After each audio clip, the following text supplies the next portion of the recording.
그 나라는 땅덩어리가 작아서 절대 만들 수 없습니다. 처음엔 모두가 이렇게 말했습니다. 미국도, 일본도, 중국도 넘지 못한 한계였으니까요. 핵도 없는 나라가 뭘 하겠습니까? 한 일본 유학생은 비웃듯 말했죠. 그런데 말입니다. 불과 48시간 만에 보고서는 뒤집혔고 부정은 하나씩 조용히 철회됐습니다. 사거리 3,000km, 탄두 부탄, 핵 없이 핵급 억지력, 누구도 시키지 않은 길이었고 아무도 예상하지 못한 결론이었습니다. 이제 세계가 되묻습니다. 물리 법칙이 증명됐는데도 아직도 이걸 우연이라고 부르시겠습니까? 지금부터 그 놀라운 현장 속으로 들어가 보시죠. 미국에서 날아온 충격적인 이야기. 바로 시작합니다. 그리고 지금 어디에서 시청하고 계신지 댓글로 남겨주세요. 여러분의 이야기도 듣고 싶습니다. 그 전에 잠깐 1초 만에 누를 수 있는 좋아요 버튼을 꾹 눌러주시면 영상 제작에 큰 힘이 됩니다. 그럼 바로 사연 시작하겠습니다. 탄두 중량 9톤.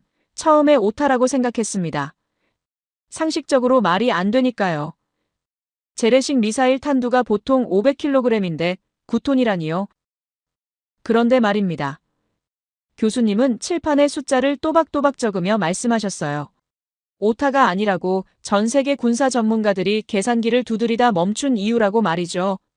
여러분, 한국이 만든 이 무기는 물리학 교과서를 다시 써야 할 만큼 비상식적입니다. 그날 강의실에서 깨달았습니다.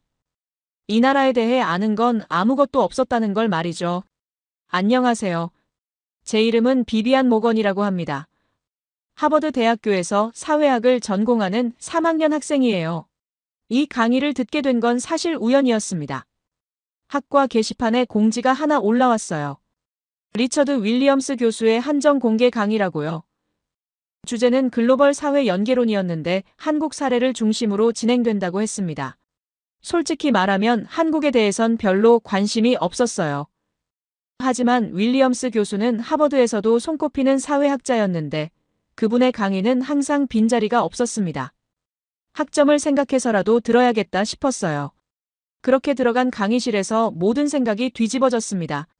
교수님은 키가 크고 백발이 성성한 분이었습니다. 강단에 서시더니 인사말도 없이 바로 칠판에 숫자를 적기 시작했습니다. 9,000kg, 그 옆에 괄호를 치고 9톤이라고 다시 적으셨어요. 학생들이 웅성거렸습니다. 무슨 숫자인지 아무도 몰랐거든요. 교수님이 입을 여셨습니다. 이것은 대한민국이 개발한 현무5 탄도 미사일의 탄두 중량입니다. 재래식 무기로는 인류 역사상 가장 무거운 탄두이며 어떤 국가도 시도한 적 없는 수치예요. 그리고 이 숫자가 공개됐을 때 전 세계 군사 분석가들은 오타라고 생각했습니다. 상식적으로 불가능한 수치였으니까요. 강의실이 조용해졌습니다. 교수님은 계속 말씀하셨어요. 일반적인 재래식 탄도 미사일의 탄두 중량은 500kg입니다. 아무리 무겁게 만들어도 1톤을 넘기지 않는 것이 세계 공통의 상식이었어요. 왜냐하면 무게가 늘어나면 사거리가 줄어들고 발사 자체가 어려워지기 때문입니다. 그런데 한국은 그 상식을 산산조각 내고 9톤짜리 금속 덩어리를 미사일에 실었습니다. 옆자리 학생이 손을 들었습니다. 그럼 그게 제대로 날아가냐는 질문이었어요. 교수님은 고개를 끄덕이셨습니다. 날아갑니다. 그것도 사거리 3,000km 이상으로요. 이 정도면 한반도에서 발사해 일본 전역과 중국 동부 해안을 모두 타격할 수 있는 거리입니다. 강의실에서 한숨소리가 새어나왔습니다. 교수님이 말씀을 이어가셨습니다. 여기서 중요한 건 무게입니다. 9톤이라는 숫자가 왜 중요한지 설명하겠습니다. 물리학에는 운동 에너지라는 개념이 있어요. 쉽게 말하면 움직이는 물체가 가진 힘입니다. 이 힘은 두 가지로 결정돼요. 첫째는 무게, 둘째는 속도입니다. 무게가 2배 무거우면 에너지도 2배가 되지만 속도가 2배 빠르면 에너지는 4배가 됩니다. 속도의 영향이 훨씬 크다는 뜻이죠. 현무5는 대기권 밖으로 나갔다가 목표물을 향해 수직으로 낙하합니다. 이때 속도가 마하 10에 도달해요. 마하라는 건 소리의 속도를 기준으로 하는 단위인데 마하 1이 소리 속도와 같다는 뜻입니다. 마하 10이면 소리보다 10배 빠른 거예요. 시속으로 환산하면 약 12,000km이고 1초에 3km 이상 날아갑니다. 총알보다 빠른 속도죠. 이 속도로 9톤짜리 금속 덩어리가 땅에 부딪히면 어떻게 될까요? 교수님이 칠판에 식을 적기 시작했습니다. 복잡한 숫자들이었지만 결론은 간단했어요. TNT 폭약. 수천 톤을 한꺼번에 터뜨린 것과 비슷한 파괴력이 나온다는 겁니다. TNT는 폭발력을 재는 기준 단위인데 보통 폭탄 하나가 수백 킬로그램 정도예요. 그런데 현무5는 폭약이 하나도 들어있지 않은데도 수천 톤급 폭발과 같은 충격을 만들어냅니다. 그냥 무거운 쇠덩어리가 빠르게 떨어지는 것만으로요. 제 옆에 앉은 학생이 중얼거렸습니다. 그게 가능하냐고요? 교수님은 들으셨는지 대답하셨어요. 가능합니다. 이미 시험 발사에 성공했으니까요. 이것은 사실상 인공 운석을 만드는 겁니다.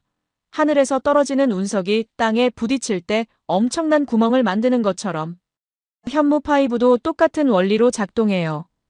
다만 운석은 자연현상이지만 이건 인간이 의도적으로 만든 무기라는 차이만 있을 뿐이죠. 그런데 말입니다. 교수님의 어조가 바뀌었습니다. 이 무기가 정말 무서운 이유는 따로 있습니다. 바로 관통력이에요. 일반 폭탄은 지표면에서 터지기 때문에 깊은 지하 벙커는 파괴하기 어렵습니다. 그래서 미국이나 러시아는 벙커버스터라는 특수 폭탄을 만들었어요. 땅속 깊이 파고 들어가서 터지는 폭탄이죠. 가장 강력한 미국의 벙커버스터가 지하 60m까지 뚫을 수 있다고 알려져 있습니다. 현무5는 지하 100m 이상 뚫고 들어갑니다. 폭발이 아니라 무게와 속도만으로요. 9톤짜리 금속이 초속 3km로 땅에 박히면 강화 콘크리트도 종이처럼 찢어집니다. 지하 깊숙이 숨어있는 지휘 벙커는 폭발로 파괴되는 게 아니라 엄청난 충격파에 의해 구조 자체가 찌그러지면서 무너져요. 강의실이 숨을 죽였습니다. 교수님은 잠시 멈추셨다가 다시 말씀하셨어요. 여기서 한 가지 더 놀라운 사실이 있습니다. 이 무기는 핵무기가 아닙니다. 핵물질이 단 1g도 들어가지 않았어요. 그런데 파괴력만 놓고 보면 소형 전술 핵무기와 맞먹습니다. 차이점이 있다면 핵무기는 방사능 낙진을 남기지만 현무5는 그냥 깨끗하게 구멍만 뚫고 끝난다는 겁니다. 정치적 부담도 없고 국제법 위반도 아니에요. 교수님이 천천히 강의실을 둘러보셨습니다. 여러분, 한국은 핵무기를 보유하지 않았습니다. 국제사회와의 약속을 지키고 있어요. 하지만 핵무기 없이도 적의 지도부를 제거할 수 있는 무기를 만들어낸 겁니다. 이것이 얼마나 놀라운 일인지 아십니까? 그때 교수님이 주머니에서 편지 한 장을 꺼내셨습니다. 제 동생 제임스는 주한 미군 중령으로 복무하고 있습니다. 작년에 그가 보내온 편지인데 여러분과 공유하고 싶어요. 편지 내용은 이랬습니다. 펜타곤에서 한국 무기체계 브리핑을 받았는데 현무5 보고서를 읽다가 멈췄다고 했습니다. 탄두 중량이 9,000kg이라고 적혀 있었대요. 처음엔 0을 하나 잘못 붙인 오타인 줄 알았다고 합니다. 그래서 계산을 다시 해봤대요. 아무리 계산해도 말이 안 된다고요. 이 무게로 어떻게 3,000km를 날아가냐는 거였습니다. 그런데 한국은 해냈어요. 제임스는 편지 끝에 이렇게 적었습니다. 이건 단순한 미사일이 아니고 게임의 룰을 바꾼 것이다. 교수님이 편지를 내려놓으셨습니다. 제임스는 20년 넘게 군사 전문가로 일해온 사람입니다. 그런 사람조차 믿을 수 없다고 말한 무기예요. 세계가 불가능하다고 말한 수치를 한국은 현실로 만들었습니다. 그렇다면 여기서 질문이 생깁니다. 왜 한국은 이토록 무식하게 강력한 무기를 만들었을까요? 효율성을 생각하면 탄두를 가볍게 만들고 사거리를 늘리는 게 합리적입니다. 세계 모든 나라가 그렇게 하고 있어요. 가볍고 빠르고 멀리 날아가는 미사일을 만드는 게 상식이죠. 그런데 한국은 정반대로 갔습니다. 탄두를 극단적으로 무겁게 만들었어요. 세계 어느 나라도 시도하지 않은 방식이죠. 순간 떠올랐습니다. 이건 무력과시가 아닐까? 그냥 강한 무기를 만들어서 자랑하고 싶었던 거 아닐까? 하지만 교수님의 다음 말씀이 그 생각을 지워버렸습니다. 답을 찾으려면 40년 전으로 거슬러 올라가야 합니다. 1979년 한국에게 굴욕의 문서가 전달된 해죠. 한미 미사일 지침이라는 이름의 족쇄였습니다. 사거리 180km로 제한, 중량 500kg 이하로 제한. 주권 국가가 자신의 손발을 묶어서 남에게 넘긴 외교적 비극이었어요. 교수님이 잠시 멈추셨다가 말씀하셨습니다.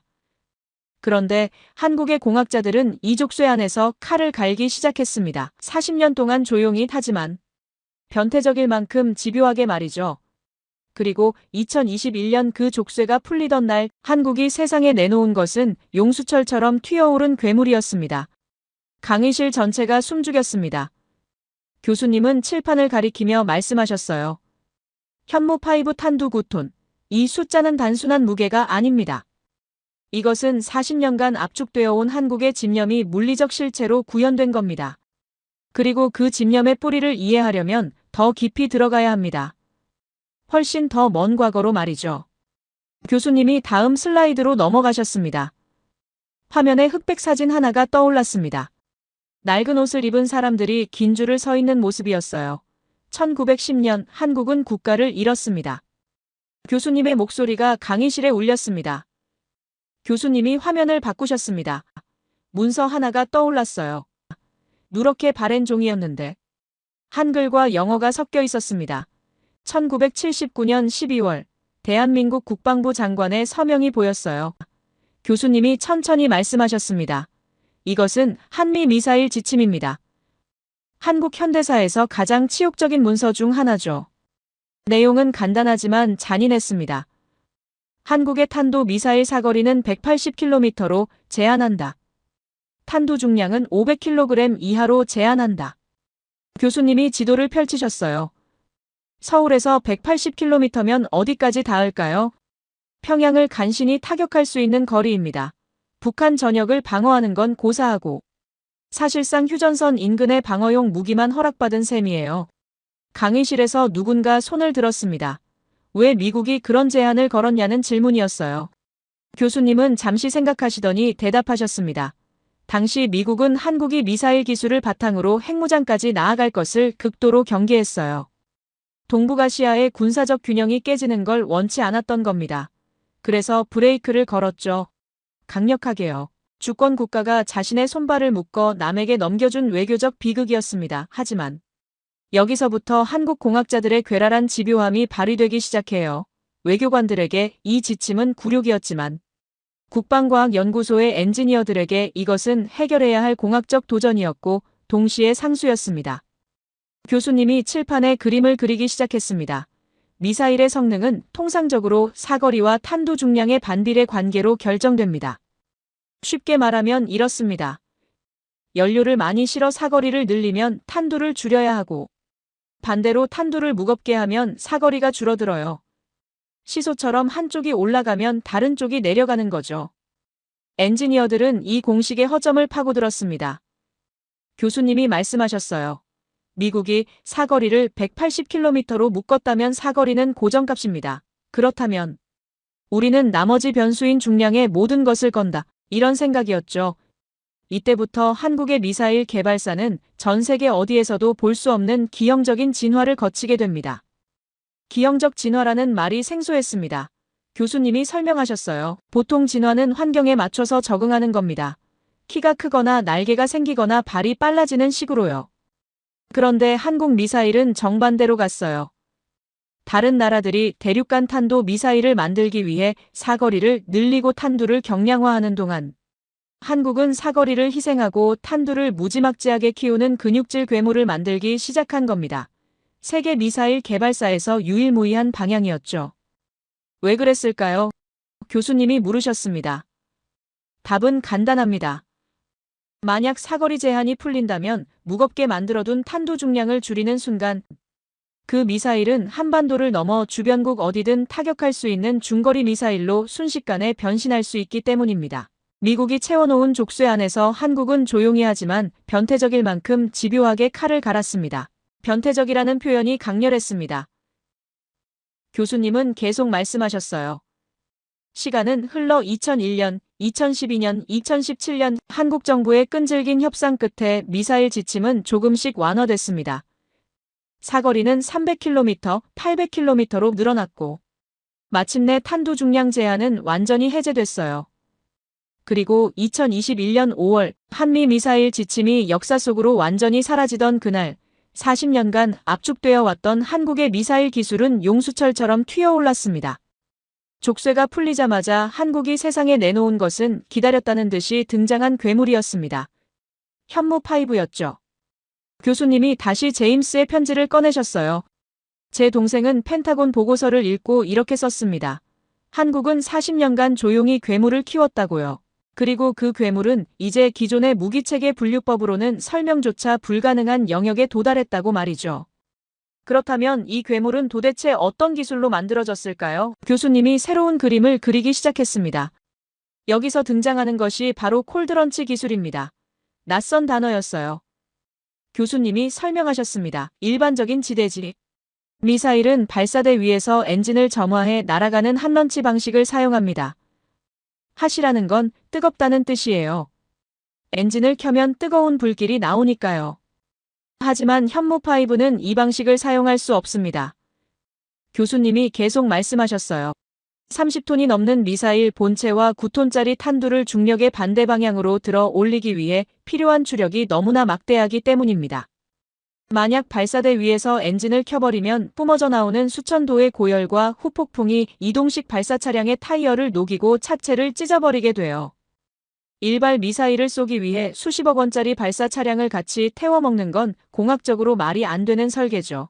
그래서 한국 기술자들은 잠수함 발사 탄도 미사일이나 대륙간 탄도 미사일에나 쓰이는 고난도 기술인 콜드런치를 육상 미사일에 적용했습니다. 콜드런치라는 건 차갑게 쏜다는 뜻이에요. 엔진을 켜지 않고 발사한다는 겁니다. 어떻게 하냐면 압축가스를 이용해 미사일을 공중 30m 높이까지 뻥하고 튀어오르게 만든 뒤 공중에서 점화시켜 날려보내는 방식입니다. 마치 코르크 마개가 튀어오르듯이요. 이 거대한 괴물을 안전하게 쏘아 올리기 위해 한국은 사실상 대륙간 탄도 미사일급의 발사 기술을 확보해버린 겁니다. 교수님의 말씀에 강의실이 술렁였어요. 대륙간 탄도 미사일이라는 건 미국이나 러시아, 중국처럼 핵강대국들이 가진 최고 수준의 기술입니다. 한국은 핵무기를 만들지 않으면서도 핵무기를 쏘는 기술을 익힌 거예요. 그렇다면 이렇게 힘들게 쏘아 올린 9톤짜리 탄두는 적에게 어떤 피해를 줄까요? 교수님이 물으셨습니다. 많은 분이 재래식 폭탄이 세봤자 얼마나 세겠냐고 반문하실 수 있습니다. 하지만 물리학 공식을 대입해보면 이야기가 달라져요. 운동 에너지는 질량에 비례하고 속도의 제곱에 비례합니다. 교수님이 칠판에 공식을 적으셨어요. 현무5는 대기권 밖으로 나갔다가 마하 10 이상의 속도로 목표물을 향해 수직 낙하합니다. 이때 탄두는 폭약이 터져서 피해를 주는 것이 아닙니다. 9,000kg짜리 쇠덩어리가 초음 속으로 지면에 충돌하는 그 자체로 인공적인 운석 충돌 효과를 내는 거예요. 이 충격파는 지표면을 뚫고 지하 깊숙이 전달됩니다. 강화 콘크리트를 뚫는 관통력이 100m 이상일 것으로 추정되는데 이는 기존의 벙커버스터보다 월등한 수치입니다. 벙커버스터라는 건 지하 벙커를 파괴하는 특수 폭탄인데 미국이 만든 가장 강력한 것도 60m 정도밖에 못 뚫어요. 현무5는 그 2배 가까이 들어가는 겁니다. 교수님이 말씀하셨어요. 이것이 바로 핵무기를 쓰지 않고도 적의 지하 지휘소를 타격할 수 있는 유일한 해법입니다. 제임스는 편지에서 이렇게 적었습니다. 형, 한국이 만든 건 미사일이 아니야. 이건 인공운석이야. 그리고 그 운석을 정확히 원하는 곳에 떨어뜨릴 수 있어. 이건 게임 체인저야. 교수님이 화면을 바꾸셨습니다. 지도가 나타났어요. 현무5의 위력은 이제 한반도라는 그릇에 담기에는 너무 커져버렸습니다. 이것은 비유가 아니라 사실입니다. 현재 한국군의 미사일 시험장인 충남 안흥 시험장은 서해안에 위치해 있어요. 사거리가 짧은 미사일은 상관없지만 현무5처럼 사거리가 3,000km에서 5,000km로 추정되는 준중거리급 미사일을 제대로 테스트할 공간이 없습니다. 정상 각도로 쏘면 중국이나 일본 영공을 침범하기 때문이에요. 그래서 지금까지는 발사 각도를 높여 하늘 높이 쏘는 고각 발사만 해왔습니다. 하지만 최근 국방연구소가 미사일 시험을 위해 미국이나 호주의 사격장을 빌리는 방안을 검토하고 있다는 소식이 전해졌어요. 교수님이 말씀하셨습니다. 이것이 시사하는 바가 큽니다. 9천 한국이 만든 재래식 미사일이 너무 강력해서 자국 영토 내에서는 도저히 성능 실험을 할 수 없는 지경에 이르렀다는 것을 공식적으로 인정한 셈이기 때문입니다. 강의실이 조용해졌습니다. 교수님이 정리하기 시작했어요. 미국은 지난 40년간 한국이 핵무기를 갖지 못하도록 철저하게 감시하고 통제했습니다. 하지만 결과는 아이러니하게도 핵보다 더 정밀하고 핵용의 정치적 부담은 없으면서 파괴력은 전술핵에 버금가는 괴물의 탄생으로 이어졌어요. 한국의 공학자들은 사거리를 막으면 중량을 늘렸고 연료를 막으면 엔진 효율을 높였습니다. 하지 말라고 할수록 한국은 제한 조건의 극한값을 찾아내 물리적 한계를 돌파했죠. 교수님이 학생들을 둘러보셨습니다. 그렇다면 질문이 생깁니다. 왜 한국만 이렇게 변태적일 만큼 집요했을까요? 다른 나라들도 비슷한 제약을 받았습니다. 하지만 한국처럼 극단적으로 대응한 나라는 없었어요. 무엇이 한국을 이토록 집요하게 만들었을까요? 교수님이 잠시 멈추셨다가 말씀하셨습니다. 답은 기술에 있지 않습니다. 답은 70년 전에 있어요. 국가가 없던 시절로 거슬러 올라가야 합니다. 1910년 한국은 나라를 잃었습니다. 그리고 그때부터 시작된 선택의 방식이 100년이 지난 지금도 작동하고 있는 겁니다. 교수님이 화면을 바꾸셨습니다. 흑백 사진 한 장이 나타났어요. 낡은 옷을 입은 사람들이 긴 줄을 서 있는 모습이었습니다. 1910년 한국은 국가를 잃었습니다. 교수님의 목소리가 강의실에 울렸어요. 일본이 외교권을 박탈하고 군대를 해산시키고 마침내 나라 자체를 삼켰습니다. 강제병합이라는 이름으로요. 1945년까지 35년간 한국에는 정부도 군대도 국가라는 이름도 없었습니다. 숨이 멎을 것 같았어요. 국가가 없다는 게 어떤 의미인지 상상이 안 됐거든요. 교수님이 다음 화면을 보여주셨습니다. 일본은 단순히 점령만 한 게 아니었어요. 화면에 끔찍한 장면들이 나타났습니다. 한국어 사용을 금지했어요. 학교에서 한국어를 쓰면 벌을 받았고 이름을 일본식으로 바꾸도록 강요했습니다. 김영수라는 이름이 가네다 에이스케로 바뀌는 시기였어요. 토지를 빼앗고 곡식을 수탈했습니다. 농민들이 농사지어 수확한 쌀을 거의 다 일본으로 가져갔어요. 독립운동가를 체포해 고문했고 가족까지 연좌제로 처벌했습니다. 한 사람이 독립운동을 하면 부모 형제까지 잡아가는 거였죠. 강의실이 무거워졌습니다. 교수님이 계속 말씀하셨어요. 독립운동 때는 평화 시위를 총칼로 진압했습니다. 1919년 3월 1일 만세 운동 당시 일본 경찰과 군인은 비무장 시민들에게 총을 쐈어요. 교회에 사람들을 몰아놓고 불을 질렀습니다. 제암리 학살 사건이라고 부르는데 마을 사람들을 교회에 가두고 밖에서 문을 잠근 뒤 불을 질러 산채로 태워 죽인 겁니다. 여성들을 강제로 끌고 갔습니다. 전쟁터로 보내져 위안부라는 이름으로 고통받았어요. 민족 자체를 지우려 했습니다. 학생들이 일제히 일본인 학생 쪽을 쳐다봤습니다. 앞줄에 앉아있던 일본계 학생이 고개를 깊이 숙였어요. 교수님이 잠시 멈추셨다가 말씀하셨습니다. 역사는 현재를 사는 사람의 책임이 아닙니다. 하지만 기억해야 할 사실입니다. 그런데 이상한 일이 벌어졌습니다. 교수님의 어조가 바뀌었어요. 국가가 없는데 독립운동이 조직적으로 움직였어요. 자금이 모였고 정보가 전달됐으며 무장투쟁이 준비됐습니다. 어떻게 가능했을까요? 강의실이 조용해졌습니다. 교수님이 답하셨죠. 독립운동에 기본적으로 필요한 것은 자금이었습니다. 화면이 바뀌었어요. 하와이 사탕수수 농장, 멕시코 용설란 농장, 시베리아 벌목장, 만주 광산, 해외로 나간 한국인 노동자들은 번 돈을 그냥 쓰지 않았습니다. 매달 일정 금액을 떼어냈어요.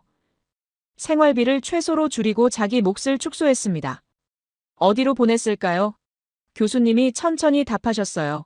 독립운동 자금으로 보냈습니다. 임시정부 운영비, 무장투쟁준비금, 선전활동비, 비밀 연락망 유지비로 사용됐어요. 화면에 숫자가 나타났습니다. 생활비를 줄이고 또 줄여서 독립운동 자금 명목으로 고국에 보냈죠. 놀라웠습니다. 교수님이 말씀하셨어요. 이건 기부가 아니었습니다. 가게 예산에서 먼저 떼는 규칙처럼 작동했어요. 감정이 아니라 운영 방식이었습니다. 왜 그렇게까지 했을까요? 이해가 안 됐습니다. 교수님은 계속 말씀하셨어요. 더 놀라운 건 국내였습니다. 대한애국부인회라는 조직이 만들어졌어요. 여기서 부인회라는 건 결혼한 여성들의 모임을 뜻합니다. 쉽게 말하면 주부들이 만든 단체죠. 여성들이 중심이 됐어요. 화면에 여성들의 사진이 나타났습니다. 겉으로는 살림 모임이었어요. 음식 만드는 법이나 자녀 교육 같은 걸 이야기하는 것처럼 보였죠. 하지만 실제로는 정보 전달, 자금 모금, 물자 조달을 담당하는 지하 조직이었습니다. 회비를 걷고 물자를 은닉하고 연락을 중개했어요. 독립운동가들이 숨어 지낼 집을 마련하고 음식을 날랐으며 일본 경찰에 동선 정보를 전달했습니다. 국가가 없던 시대에 가정이 국가의 기능을 대신했습니다. 교수님의 말씀에 가슴이 먹먹해졌어요. 이건 단순한 저항이 아니었습니다. 교수님의 목소리가 낮아졌습니다. 그리고 전 재산 헌납이 시작됐습니다. 화면에 토지 문서, 폐물, 곡식 더미가 나타났어요. 땅을 팔았습니다. 논 한마지기 밭 한 떼기를 내놓았어요. 가게를 넘겼습니다. 폐물을 꺼냈어요. 대대로 물려받은 재산을 독립운동 자금으로 전환했습니다. 성공 확률도 불확실한데 왜 그렇게까지 했을까요? 교수님이 제 눈을 똑바로 보며 답하셨습니다. 나라가 없으면 재산이 무슨 소용입니까? 오늘 재산을 지켜봤자 내일이 없다고 판단했어요. 이건 기부가 아니라 생존 계산이었습니다. 공동체가 살아야 개인도 산다는 판단이었죠. 숨이 막혔습니다. 교수님이 다음 사진을 보여주셨어요. 안중근이었습니다. 1909년 10월 26일 중국 하얼빈역에서 일본의 이토 히로부미를 저격한 독립운동가죠. 교수님이 말씀하셨어요. 안중근은 영웅이 되고 싶어서 그 일을 한 게 아닙니다. 가족을 버렸고 미래를 끊었으며 평온한 삶을 스스로 지웠어요. 왜 그랬을까요? 나라가 무너진 현실에서 누군가는 대가를 먼저 치러야 한다고 판단했기 때문입니다. 그리고 다음 문서를 보여주셨어요. 그의 어머니인 조마리아 여사의 편지였습니다. 교수님이 천천히 읽기 시작했어요. 내가 만일 늙은 어미보다 먼저 죽는다 하여도 결코 겁내거나 원망하지 말거라. 내가 항소를 한다면 그것은 일제의 목숨을 구걸하는 짓이다. 내가 나라를 위해 이에 이른즉 옳은 일을 하였으니 당당히 죽으라. 강의실이 얼어붙었습니다. 펜을 쥔 손이 떨렸어요. 교수님이 말씀하셨습니다. 이건 잔혹한 모성이 아닙니다. 국가가 부재한 상황에서 부모가 국가의 윤리를 대신한 것이죠. 개인의 생명보다 대의를 앞세웠어요. 흔들리지 말라고 못 박았습니다. 슬픔이 아니라 흔들림 차단이었죠. 충격받았습니다. 미국에서는 상상조차 할 수 없는 정서였으니까요. 제임스도 편지에서 이렇게 썼습니다. 형 독립기념관에서 조마리아 여사 편지를 읽었어. 미국 어머니라면 상상조차 못할 내용이야. 아들에게 죽으라고 말하는 어머니. 이건 광기가 아니라 절박함이었던 거야. 교수님이 화면을 다시 바꾸셨습니다. 어린 얼굴들이 나타났어요. 10대, 20대 초반의 청년들이었습니다. 10대 독립운동가들이 있었어요. 교수님의 목소리가 떨렸습니다. 가장 잃을 게 많은 세대였죠. 교육받을 시간, 꿈꿀 권리, 사랑할 미래, 모든 것을 가진 세대였어요. 그런데 그들이 먼저 나섰습니다. 화면에 고문 장면이 나타났습니다. 물고문, 전기고문, 손톱을 뽑고 뼈를 부러뜨렸어요. 10대 소녀들에게도 예외는 없었습니다. 그런데 그들은 모진 고문 속에서도 대한 독립 만세를 외쳤어요. 교수님이 잠시 멈추셨습니다. 다시 태어나도 독립운동을 하겠다고 말했습니다. 그들은 어린 학생들이었어요. 회유에도 협박에도 고통에도 흔들리지 않았습니다. 눈물이 날 것 같았어요. 교수님이 계속 말씀하셨어요. 이건 광기가 아닙니다. 자기 미래보다 공동체의 미래를 먼저 선택한 것이죠. 가장 잃을 게 많은 세대가 가장 먼저 포기했어요. 이런 일은 다른 나라 역사에서 찾아볼 수 없습니다. 교수님의 목소리가 강해졌습니다. 서양에서 희생은 개인의 위대함으로 남습니다. 영웅의 이야기로 기록되죠. 하지만 한국에서 희생은 사회가 유지된 방식으로 남았어요. 시스템이었습니다. 누가 명령하지 않았습니다. 그런데 돈이 모였고 조직이 움직였으며 가정이 국가 기능을 했어요. 교수님이 학생들을 둘러보셨습니다. 서양이 왜 내가 희생해야 하는가를 묻는 순간 한국은 누가 먼저 희생할 것인가를 계산했습니다. 보상도 없고 명예도 없고 기록도 남지 않는데 사람들이 먼저 움직였어요. 이건 다른 나라에서는 찾아볼 수 없었던 무조건적 희생이었습니다. 그 말을 곱씹었습니다. 교수님이 계속 말씀하셨어요. 가정이 국가의 창구가 되고 어머니가 국가의 윤리를 대신하던 시대가 있었습니다. 재산을 바친 건 감정이 아니라 판단이었어요. 나라가 없으면 재산이 무슨 소용인가라는 계산이었습니다. 폐물 한 점 논 한 떼기가 독립의 기반이 됐어요. 교수님이 정리하셨습니다. 그들은 희생을 미덕이라고 부르지 않았습니다. 그저 나라가 없으면 다음이 없다는 걸 먼저 알았고, 그래서 먼저 줄였어요. 그리고 그 방식은 독립으로 끝나지 않았습니다. 이 나라는 위기 때마다 같은 방식으로 다시 한번 버텨냈습니다. 노트에 적었습니다. 자발적 질서의 DNA, 국가가 없을 때 국민이 먼저 국가였다. 교수님이 말씀하셨어요. 1945년 8월 15일 일본이 무조건 항복했습니다. 한국이 해방됐죠. 하지만 기쁨은 짧았습니다. 다음 시간에는 해방 이후의 이야기를 하겠습니다.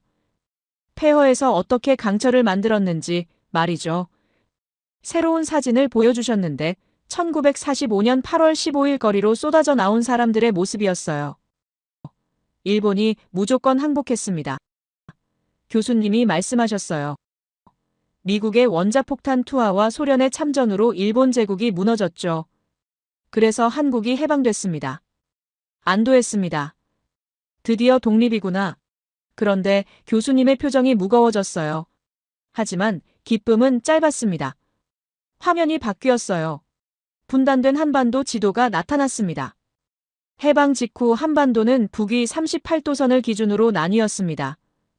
북쪽은 소련이, 남쪽은 미국이 점령했어요. 냉전이 시작되면서 하나의 나라가 두 개의 체제로 쪼개졌습니다. 교수님이 계속 말씀하셨어요. 1950년 6월 25일 북한이 남침했습니다. 통일을 명분으로 전쟁이 시작됐죠. 미국과 소련, 중국까지 개입하면서 한반도는 다시 한번 전쟁터가 됐습니다. 화면에 폐허가 나타났습니다. 무너진 건물, 불탄 거리, 무너진 다리, 1953년 휴전 협정이 맺어졌어요. 전쟁이 끝난 뒤 남은 건 폐허뿐이었습니다. 숨이 막혔어요. 35년. 식민 지배를 겪고 해방의 기쁨도 잠시 다시 전쟁을 치러야 했던 나라. 문득 지금의 한국을 떠올렸습니다. 어떻게 이 나라가 지금의 모습이 됐을까요? 도대체 어떤 힘으로요? 교수님이 물으셨어요. 자본도 없고 기술도 없고 신뢰도 없는 상태입니다. 이 시점에서 대부분의 국가는 어떻게 할까요? 학생 하나가 답했습니다. 외부 원조에 의존하거나 내부 분열로 흔들린다고요. 교수님이 고개를 끄덕이셨어요. 맞습니다. 그런데 한국은 다른 선택을 했습니다. 몸을 앞으로 기울였습니다. 화면에 배 한 척이 나타났어요. 사람들이 외화를 벌기 위해 해외로 떠나기 시작했습니다. 고개를 갸우뚱했어요. 외화를 벌러요. 교수님이 설명하셨습니다. 가장 건강한 노동자들이 자원해서 해외로 나갔어요. 가장 오래 일할 수 있는 사람들이 먼저 떠났습니다. 국가의 현재와 미래를 짊어진 세대가 스스로 바깥으로 향한 겁니다. 처음 느낀 감정을 말했습니다. 가장 필요한 사람들이 가장 위험한 곳으로 간 거네요. 교수님이 천천히 답하셨어요. 그렇습니다. 그리고 그들은 스스로 선택했습니다. 누가 강요하지 않았어요. 화면이 바뀌었습니다. 중동 사막이었어요. 중동 건설 현장이죠. 섭씨 50도를 넘는 고온, 끝없는 사막 하루 12시간 이상 노동, 안전장비는 부족했고 사고가 나도 제대로 된 치료를 받기 어려웠습니다. 보상도 미약했어요. 화면에 땀 범벅이 된 노동자들이 나타났습니다. 그런데도 계약 연장 신청이 끊이지 않았어요. 더 힘든 곳으로 가겠다는 사람들이 줄을 섰습니다. 왜죠? 교수님이 답하셨어요. 외화를 벌어야 했기 때문입니다. 지금 돈이 들어오지 않으면 국가는 다시 무너진다고 판단했어요. 이건 모험이 아니라 계산이었습니다. 개인의 안전보다 국가의 생존을 먼저 계산한 선택이었어요. 그때 뒷줄에서 손이 올라갔습니다. 일본인 학생이었어요. 오사카에서 온 요시다였죠. 그가 말했습니다. 교수님 질문이 있습니다. 한국이 해외 노동자를 보낸 건 사실이지만 일본도 전후 똑같은 과정을 겪었습니다. 그리고 한국은 미국으로부터 상당한 원조를 받았어요. 이건 순수한 자력이 아니라 외부 지원이 큰 역할을 한 거 아닙니까? 강의실이 조용해졌습니다. 교수님은 침착하게 답하셨어요. 좋은 질문입니다. 사실을 확인하겠습니다. 일본은 전후 재건 과정에서 미국으로부터 막대한 원조를 받았어요.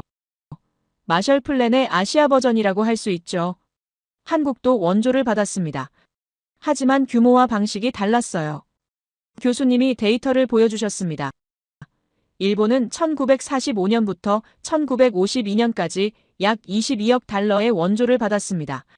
한국은 1945년부터 1960년까지 약 30억 달러를 받았어요. 액수만 보면 한국이 더 많아 보이죠. 하지만 기간을 보십시오. 일본은 7년, 한국은 15년입니다.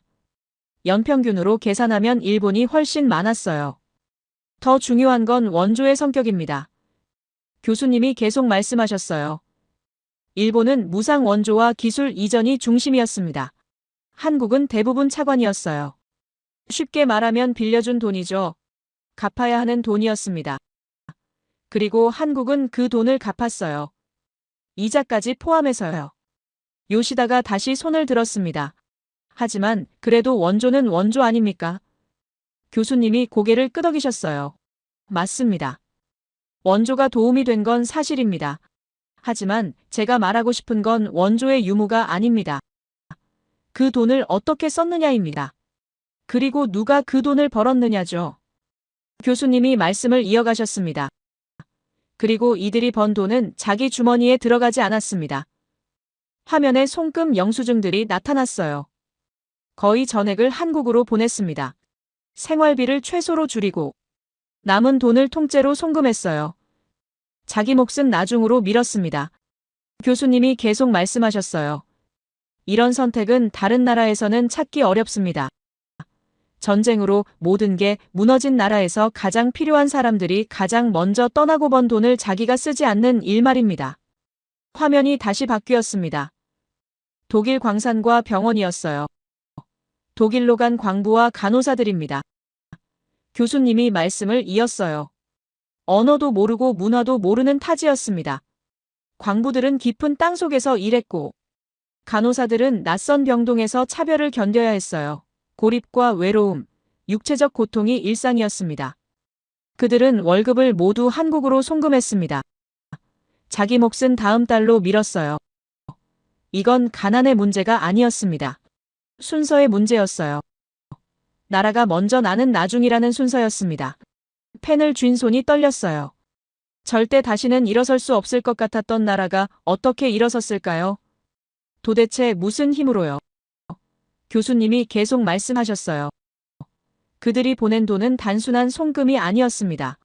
화면에 공장, 도로, 발전소, 학교가 나타났어요. 공장이 세워졌습니다. 도로가 놓였어요.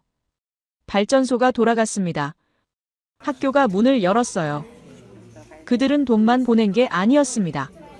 국가의 기반을 통째로 옮겨 심고 있었던 겁니다. 개인의 희생이 국가의 자본으로 전환되는 과정이었어요. 이런 일은 다른 나라에서는 찾아볼 수 없습니다. 제임스가 편지에서 이렇게 썼습니다. 형, 평택기지 근처에서 오래 산 한국인 할아버지를 만났어. 그분이 1970년대 중동에 다녀왔대. 3년 동안 번 돈을 거의 다 집으로 보냈다고 하더라. 미국 이민자들과는 완전히 달라. 미국 이민자들은 미국에 정착하려고 돈을 모으잖아. 그런데 한국 사람들은 돌아갈 나라를 만들려고 돈을 보낸 거야. 화면이 국내로 바뀌었습니다. 공장, 현장, 작업장, 국내 산업화 현장입니다. 하루 12시간 이상 노동, 안전보다 생산이 우선 부상과 질병을 감내하는 노동자들, 교수님이 말씀하셨어요. 불만은 있었습니다. 힘들다는 것도 알고 있었어요. 그런데 이탈은 적었습니다. 파업보다 버팀이 먼저였어요. 왜 그랬을까요? 교수님이 답하셨습니다. 한국의 아버지들은 힘들다고 말하지 않는 방식으로 국가를 만들었습니다. 침묵이 저항이 아니라 건설이었던 시대였어요. 개인의 고통보다 국가의 성장을 먼저 생각한 세대였습니다. 화면에 가족 사진들이 나타났습니다. 집에 돌아가면 아버지였어요. 남편이었고 아들이었습니다. 하지만 현장에서는 국가를 짊어진 사람들이었어요. 말하지 않았지만 모두가 알고 있었습니다. 지금 쓰러지면 나라가 다시 무너진다는 걸요. 목이 메웠습니다. 교수님이 정리하셨어요. 한국은 자원을 수출하지 않았습니다. 사람을 수출했어요. 가장 필요한 사람들이 스스로 먼저 떠났습니다. 그들은 외화를 벌었고 그 돈을 자기가 쓰지 않았어요. 거의 전액을 한국으로 보냈습니다. 돌아올 돈을 기다리며 돌아올 나라를 만들고 있었던 겁니다. 교수님이 계속 말씀하셨어요. 국가가 먼저 보호한 게 아니라 국민이 먼저 떠받쳤습니다. 한국의 산업화는 기술 이전이 아니라 희생 이전이었어요. 아버지들은 말하지 않았고 국가는 그 침묵 위에 세워졌습니다. 요시다는 고개를 숙인 채 더 이상 말하지 않았습니다. 그의 얼굴이 불편해 보였어요. 교수님은 평온한 목소리로 말씀하셨습니다. 역사는 비교가 아닙니다. 하지만 사실은 기록되어야 하죠. 울컥했습니다. 이게 산업화의 진실이구나. 교수님이 마지막으로 말씀하셨어요.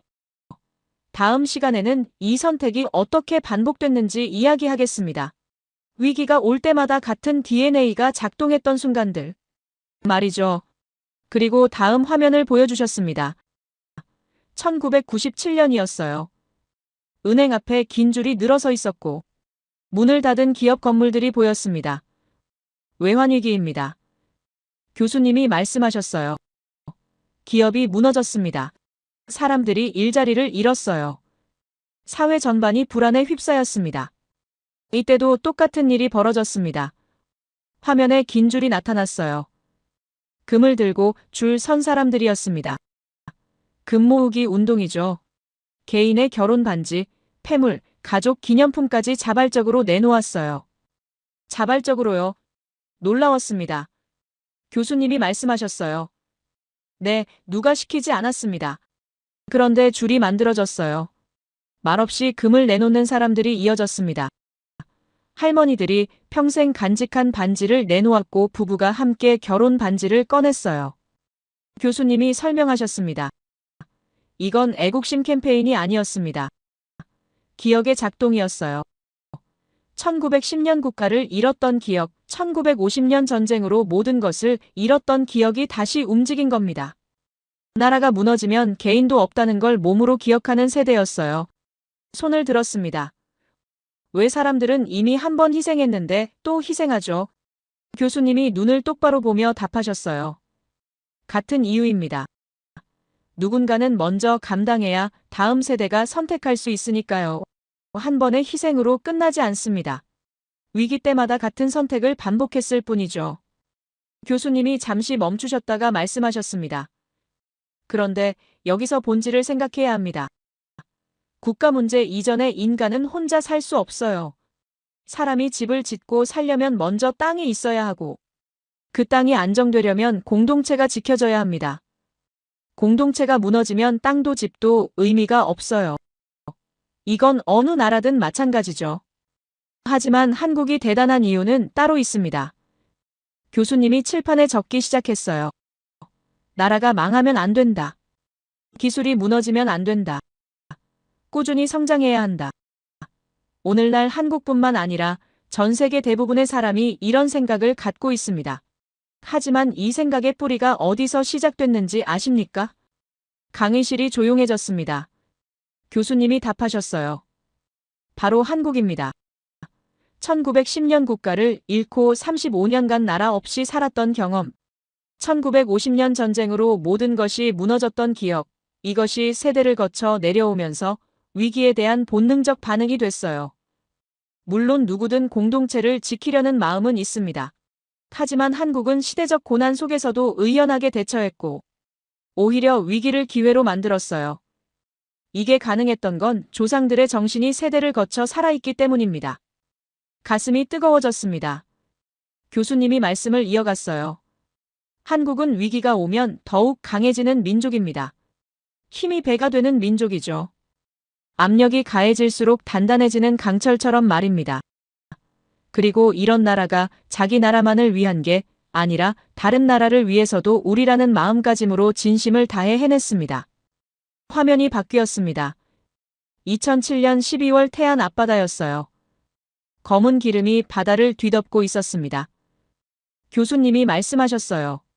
2007년 12월 7일 태안 앞바다에서 유조선이 충돌했습니다. 12,000톤의 원유가 유출됐어요. 전문가들은 말했습니다. 완전 복구에 20년 이상 걸릴 것이라고요. 화면에 해안가가 나타났어요. 기름으로 뒤덮인 갯벌, 죽은 물고기들, 새들의 사체, 재난이었습니다. 정부가 복구 계획을 발표했어요. 그런데 그 전에 사람들이 먼저 움직였습니다. 화면이 바뀌었습니다. 해안가로 몰려드는 사람들이었어요. 자원봉사자들이 오기 시작했습니다. 전국에서요. 누가 시키지 않았습니다. 돈을 받는 것도 아니었어요. 자기 돈을 써서 왔습니다. 교수님이 숫자를 보여주셨어요. 120만 명입니다. 깜짝 놀라 소리가 나올 뻔했어요. 120명이 아니라 120만 명이라고요. 그것도 인구 5천만 명밖에 안 되는 나라에서요. 교수님이 고개를 끄덕이셨습니다. 네, 120만 명입니다.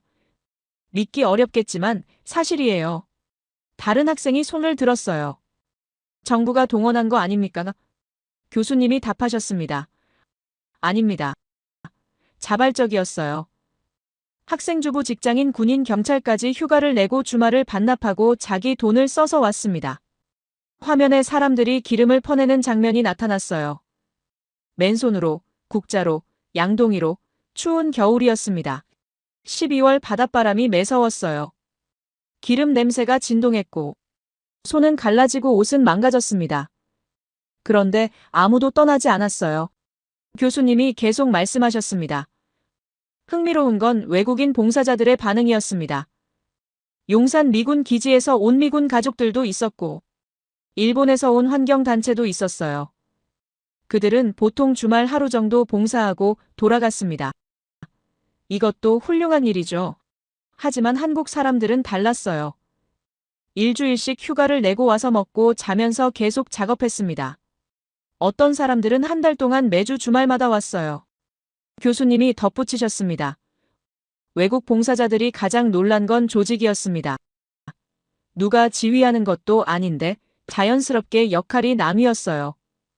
힘센 사람은 기름 담은 양동이를 날랐고 세심한 사람은 돌 틈새 기름을 닦았습니다.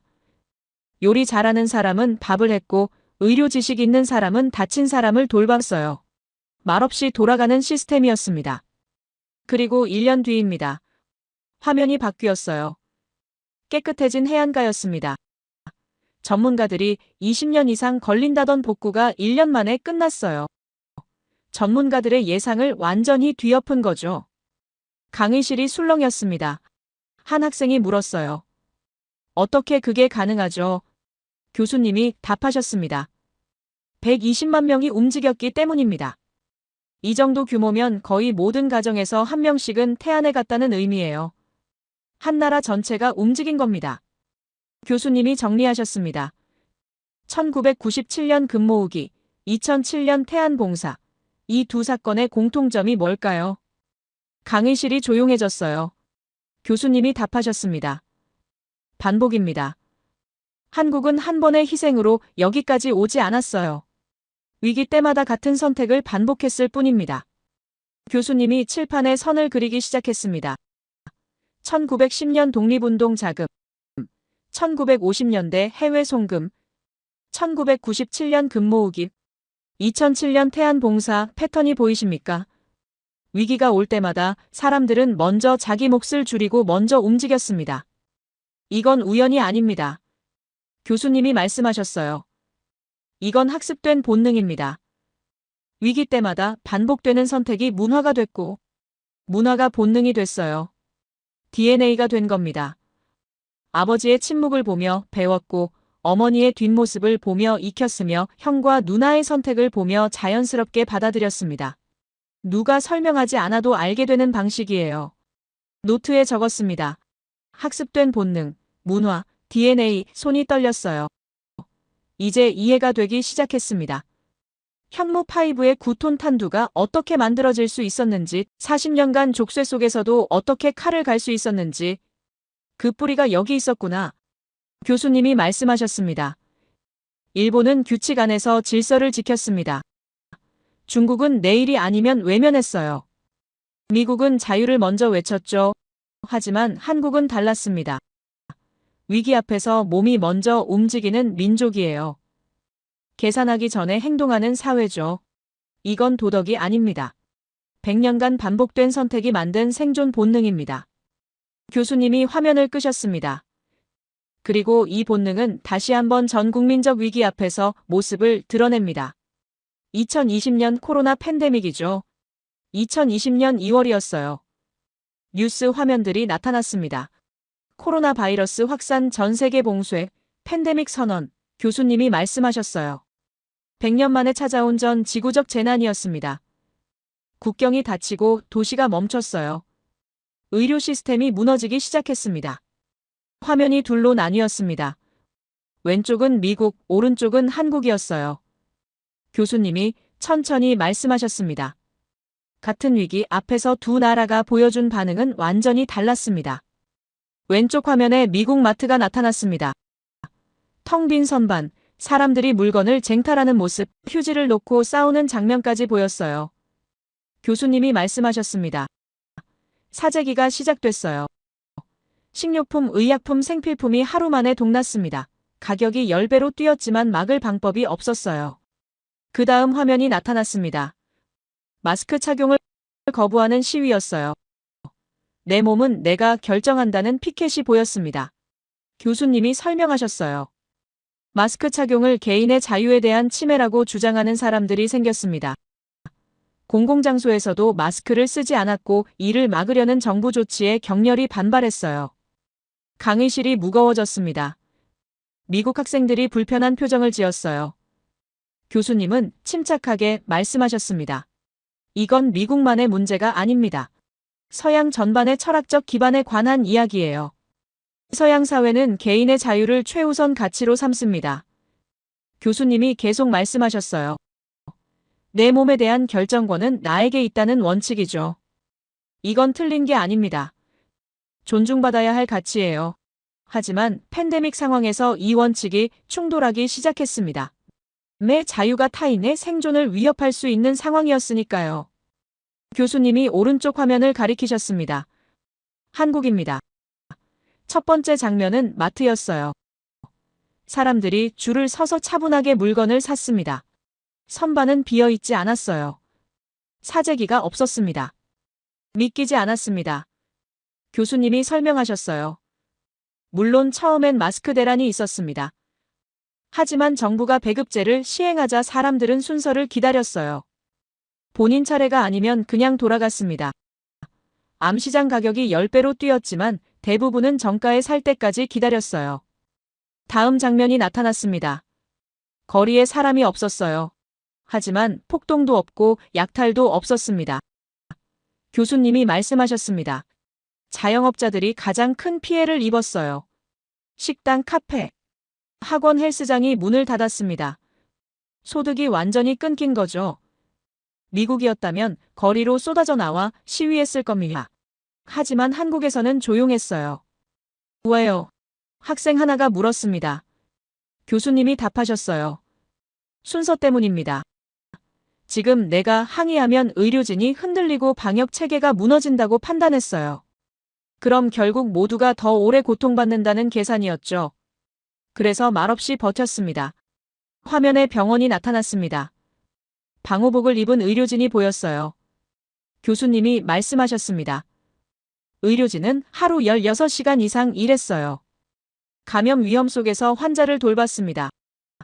언론이 영웅이라고 치켜세웠지만 정작 본인들은 다르게 말했어요. 화면에 인터뷰가 나타났습니다. 의사와 간호사들이었어요. 교수님이 설명하셨습니다. 그들은 자신을 영웅이라 부르지 말아 달라고 했어요. 그냥 자기 일을 할 뿐이라고 말했습니다. 누가 먼저 해야 할 일이고 지금은 자기 차례라고 생각했던 거죠. 교수님이 잠시 멈추셨다가 말씀하셨습니다. 여기서 핵심을 이야기하겠습니다. 서양은 이렇게 묻습니다. 왜 내가 희생해야 하는가? 한국은 이렇게 묻습니다.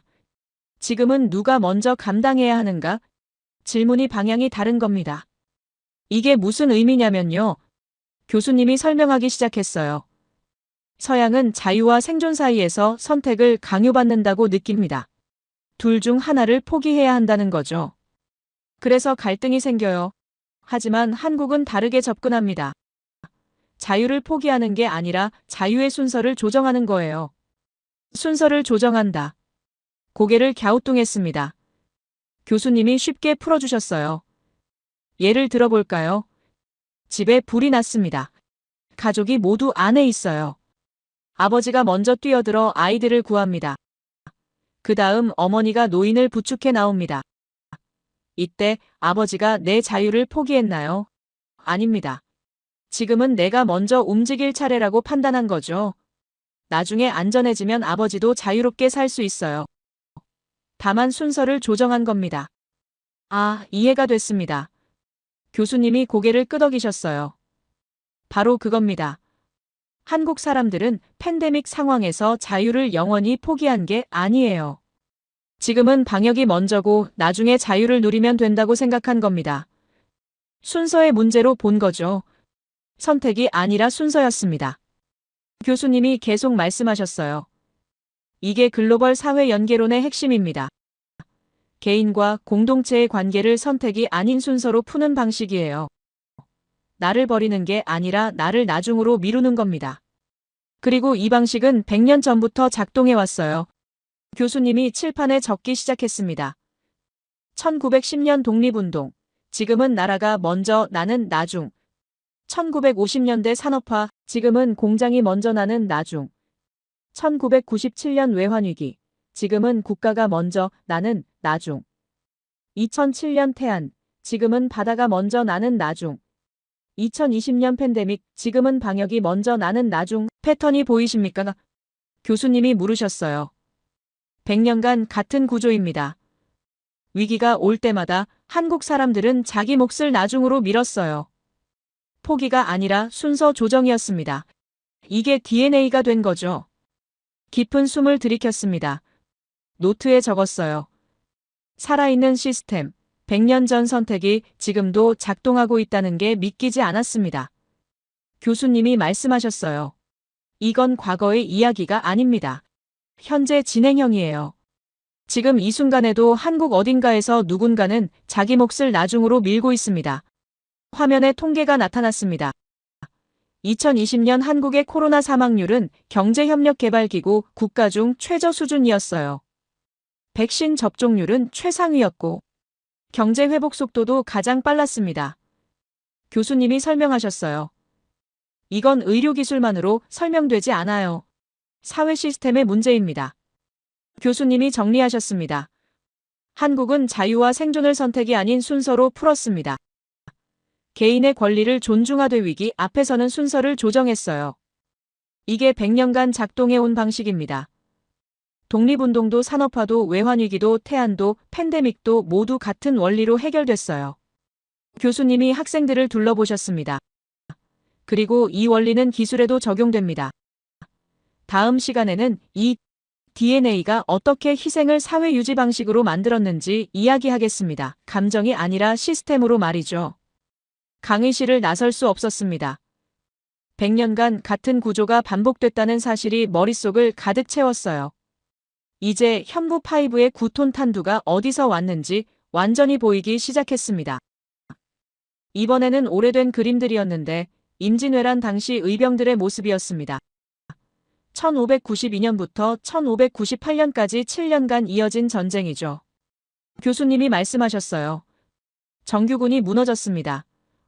왕은 피난을 갔어요. 나라는 사실상 붕괴 직전이었습니다. 그때 전국 각지에서 의병이 일어났습니다. 화면에 농기구를 든 사람들이 나타났어요. 직업 군인이 아니었습니다. 농부상인 선비들이었어요. 제대로 된 무기도 없었고 훈련도 받지 않았습니다. 승산도 없었어요. 그들은 왜 싸웠을까요? 교수님이 물으셨습니다. 이기기 위해서가 아니었어요. 시간을 벌기 위해서였습니다. 정규군이 재편될 때까지, 명나라 원군이 올 때까지, 백성들이 피난 갈 때까지 버티는 게 목표였어요. 자기 목숨으로 시간을 산 겁니다. 결과는 어땠을까요? 교수님이 답하셨어요. 의병들은 대부분 전사했습니다. 하지만 그들이 번 시간 덕분에 정규군이 재편됐고 수군이 반격했으며 결국 전쟁에서 버텨낼 수 있었어요. 의병의 희생은 다음을 가능하게 했습니다. 화면이 바뀌었습니다. 조선시대 기근 상황이었어요. 굶주린 사람들이 보였습니다. 교수님이 설명하셨어요. 흉년이 들면 곡식이 동났습니다. 이때 양반 집안에서 창고를 열었어요. 자기 식구만 먹을 수 있는 양이었지만 나눠줬습니다. 왜요? 학생이 물었습니다. 교수님이 답하셨어요. 마을이 무너지면 자기 집도 무너지니까요. 도적이 생기고 질서가 무너지면 양반도 안전하지 않습니다. 그래서 자기 몫을 줄여서 나눴어요. 붕괴를 막기 위한 선택이었습니다. 화면이 또 바뀌었습니다. 한국전쟁 직후였어요. 교수님이 말씀하셨어요. 전쟁으로 고아가 넘쳐났습니다.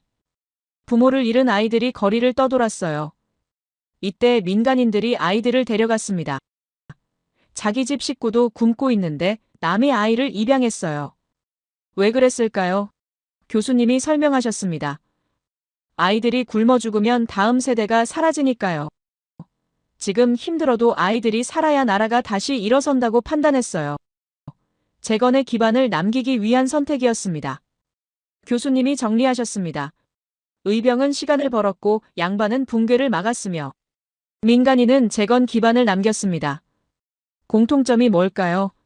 강의실이 조용해졌어요. 교수님이 답하셨습니다. 다음을 가능하게 했다는 겁니다. 희생은 끝이 아니라 다음의 시작이었어요. 교수님이 화면을 바꾸셨습니다. 2001년 일본 도쿄 시노쿠보역이었어요. 한 남성이 선로에 떨어졌습니다. 승강장에 사람들이 많았어요. 하지만 아무도 움직이지 않았습니다. 교수님이 설명하셨어요. 일본에는 규칙이 있습니다. 선로에 내려가면 안 된다는 거죠. 위험하니까요. 사람들은 규칙을 지켰습니다. 영무원을 불렀고 비상벨을 눌렀어요. 절차대로 했습니다. 그때 한국 유학생 이수연이 뛰어내렸습니다. 일본인 사진작가도 따라 내려갔어요. 둘 다 선로에 떨어진 사람을 구하려다 전철에 치여 사망했습니다. 선로에 떨어진 사람도 결국 사망했어요. 강의실이 숨을 죽였습니다. 교수님이 천천히 말씀하셨어요. 일본인들은 규칙을 지켰습니다. 틀린 행동이 아니에요.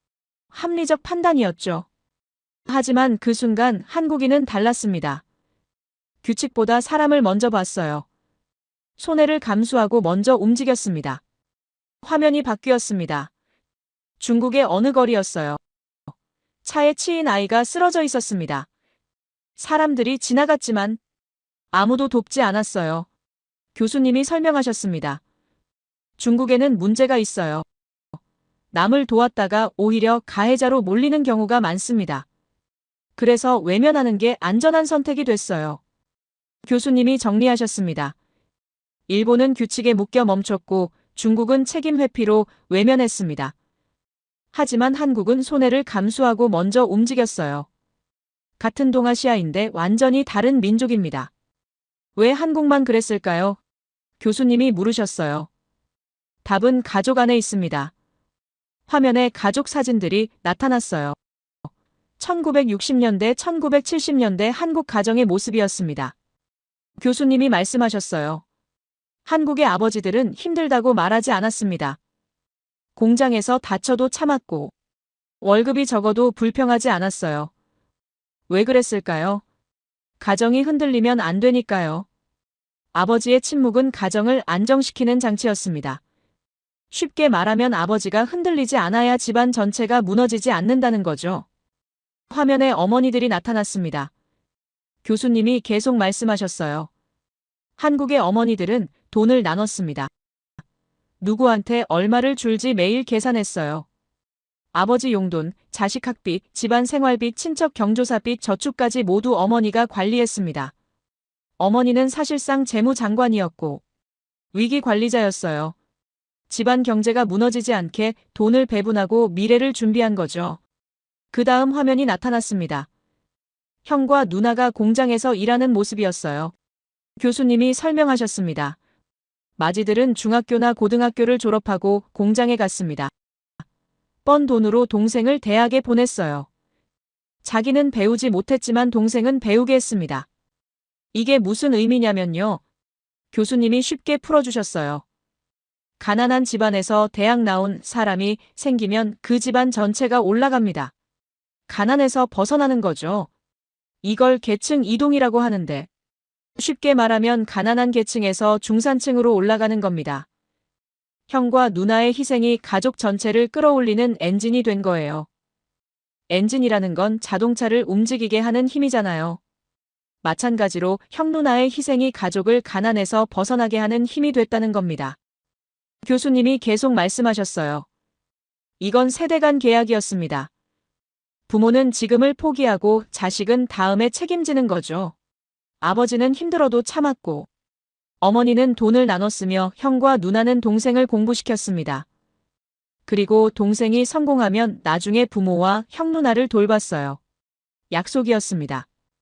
이게 한 집안에서만 일어난 일이 아닙니다. 교수님이 말씀하셨어요. 전국의 모든 가정에서 비슷한 일이 벌어졌어요. 그래서 시스템이 됐습니다. 희생이 문화가 되고 문화가 본능이 된 거죠. 교수님이 학생들을 천천히 둘러보셨습니다. 여러분, 희생은 영웅을 만들기 위한 게 아니었습니다. 사회를 유지하는 방식이었어요. 의병은 시간을 벌어 정규군을 재편하게 했고, 양반은 곡식을 나누어 마을 붕괴를 막았으며 민간인은 고아를 키워 재건 기반을 남겼습니다.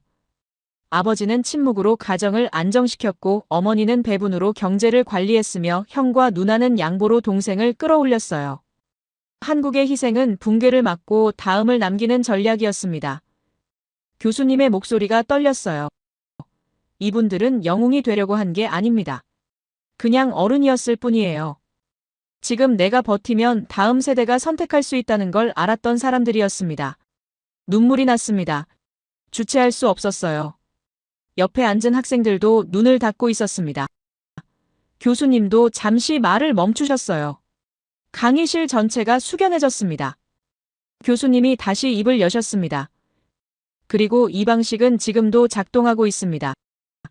9톤짜리 탄두를 만든 공학자들, 40년간 족쇄 속에서 칼을 간 사람들, 그들도 똑같은 DNA를 가진 사람들이에요. 지금 내가 버티면 다음 세대가 안전하다는 걸 아는 사람들이었습니다. 다음 시간에는 모든 걸 정리하겠습니다. 교수님이 말씀하셨어요. 눈물로 만든 강철이 어떻게 세상에서 가장 무서운 무기가 됐는지 말이죠. 강의실을 나설 수 없었습니다. 눈물을 닦으며 생각했어요. 이분들은 영웅이 아니라 그냥 어른이었구나. 가슴이 미어졌습니다. 교수님이 정리하기 시작했어요. 한국은 핵무기를 보유하지 않았습니다. 국제사회와의 약속을 지키고 있어요. 하지만 핵무기 없이도 적의 지도부를 제거할 수 있는 무기를 만들었습니다. 지하 100m 벙커를 뚫고 들어가는 인공운석을 완성했어요. 당신들의 지도부가 숨을 곳은 이제 없습니다. 교수님의 목소리가 높아졌습니다. 이 나라는 세계가 설계한 틀을 부쉈습니다. 핵무기 없이는 불가능하다던 억지력을 재래식 무기로 만들어냈어요. 40년 족쇄가 오히려 기회가 됐고, 제약이 오히려 돌파구가 됐습니다. 이것이 한국이 세계에 제시한 새로운 문명입니다.